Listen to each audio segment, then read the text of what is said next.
Alrighty, so what we're going to be doing here is using a vacuum pump and charging up a refrigerator. We've already replaced the compressor. We're going to put in the vacuum and charge it up. What we're using is a simple test and charging manifold set. We're going to be using the low, the low side, which is always the blue side. This will be if you're working with the high side. You can see the different pressures in here. And we're going to be dealing with the 134A scale. This kit right here, this charging set has three different scales: 134A, 404A, and 507. And we're also going to be using a simple vacuum pump. This pump can be purchased for about 200 bucks. It's very good for using if you're going to be using it 2-3 times a month. If you're going to be using it 2, 3, 4 times a week, you should probably invest in a little higher, heavier duty vacuum pump. When working with the vacuum pump, always make sure it does have oil. All pumps will have a eyeglass with an oil level in there. Make sure you have plenty of oil. They do recommend that you replace it after every use. There's no way that I'm going to replace it after every use. You'll know when you need to replace it. It'll get dirty and discolored, just like motor oil, and then it's time to replace it. This one is very simple. It has a charging port for the 134 gauges we're going to be using. Like I said, when working with a gauge, you're going to be using the left side, which is the low side. When trying to figure out what side to use, what hoses to use, remember that the left side is always going to be your product side.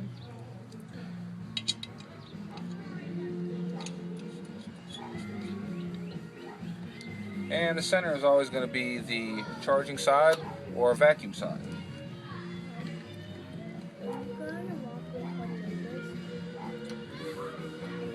Most vacuum pumps you do want to turn on for a few minutes without putting a vacuum on them. Let the oil warm up.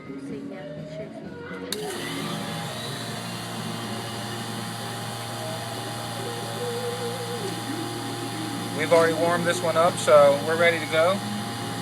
With the gauges closed, tighten down, and you'll simply open up the manifold. And what you'll see is the needle, can you see this? What you'll see is the needle go down. Right now it's at 0, that means it's at regular pressure, ambient pressure, and we're pulling it to a vacuum. Ultimately we like to see it somewhere down in here in the 30s. 28 to 30 would be sufficient. So we're going to open it up, and we can see that it's starting to pull it in a vacuum.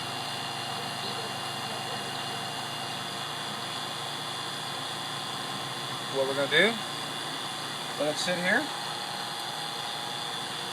and charge up for about 10-15 minutes. What we're trying to do is make sure we get all the moisture out of the system. You can see a lot of the moisture is being removed right here at the output of the vacuum pump. It's very important to remove the moisture, or you could have a lot of conditions and a lot of problems.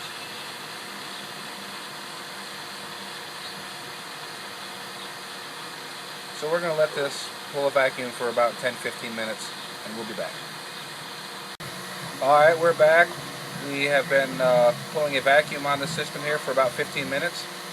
As you can see, from the vacuum pump here, all the moisture has been removed from the system. Looking at our gauges, we're here at about 30, which means we're in a good vacuum. What we're going to do now is close the manifold.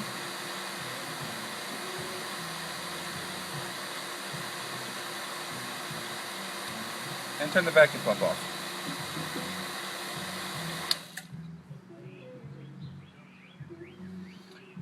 From here, we're going to let it sit another 10-15 minutes. When we come back, we should be here at about 30. It may come down a little bit, maybe to 29. But anything beyond that, it'll tell you that you have a leak somewhere in your system. You need to identify the leak and begin the process again. Okay, we're back. And after about 15 minutes of letting this sit, you can still see that we're at about a 30 vacuum down here, which tells us that we don't have any leaks, and we can proceed to charge the system up. In doing so, we're going to remove the line set from the vacuum pump, placing it over here on our drum of R134A refrigerant. Once we get the gauges tight on there, we're going to open the 134 up. As a reminder, whenever you're charging a system, make sure the container has been upright for 30 minutes and that it is not overheated. Be particularly careful if it has been sitting in a van and it's summertime and it's very hot. The different pressures may give you a different charge than what you're expecting. From here, what we're going to do is simply try to get a little bit of the air out of the line and just purge the system just a little bit. Should be good. From here, we're going to open the manifold.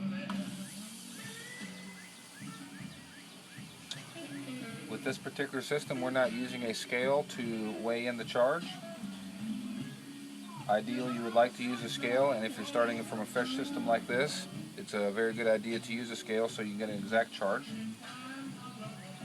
Learning to use the gauges is particularly good when you are just trying to charge a refrigerator up if it has a slight leak and the customer wants a charge.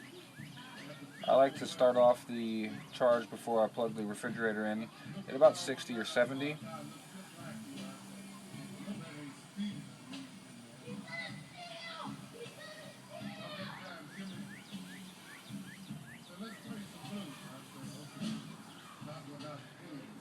That should be good. What we're going to do is turn the refrigerator on. Alright, we're going to turn the refrigerator on. What we're going to look for is this needle is going to drop, and where we want it to set at is somewhere about 10, so we may have to put quite a bit of more refrigerant in here, and we'll just adjust it here for a few minutes, and we'll talk about adjusting the pressures.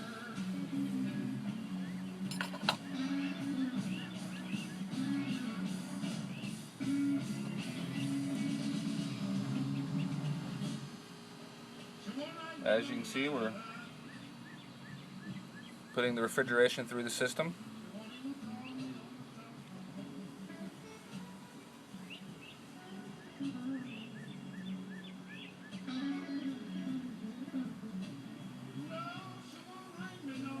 We're back down here in a vacuum, which tells me we need more refrigerant.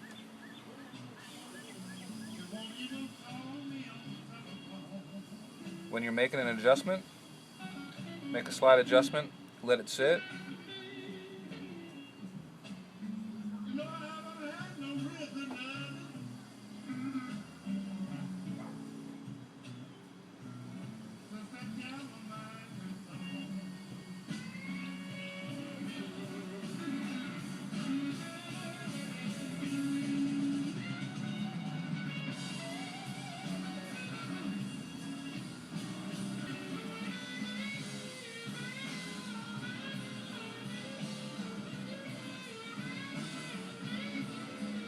Alright, from here we're going to let it sit for a few minutes.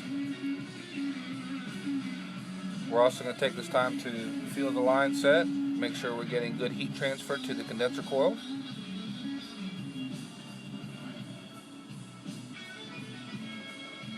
And we'll be back in a few minutes. Alrighty, we're back. Looking at the gauges here, we're at about 5 psi, which is about perfect. Feeling the line set from the condenser coil, the discharge line, you can feel the heat transfer. Your suction side up here, if you do have too much refrigerant in this, you will notice that it starts to frost up, and they call that frost back. In the old days, before they started using gauges to charge a system, that's what they would do, is they would let the system frost back to the compressor. From there, they would back it off a little bit and watch the frost go back until it meets in the freezer where the evaporator will take over. I've looked inside the freezer, and looking at the evaporator coil, you see a good frost pattern, which tells us the system is working. what we're going to do now is spend 5-10 minutes with the machine, making sure we have a good charge and that it is charged within the correct parameters. We'll be taking this time to clean up the area and start putting things away.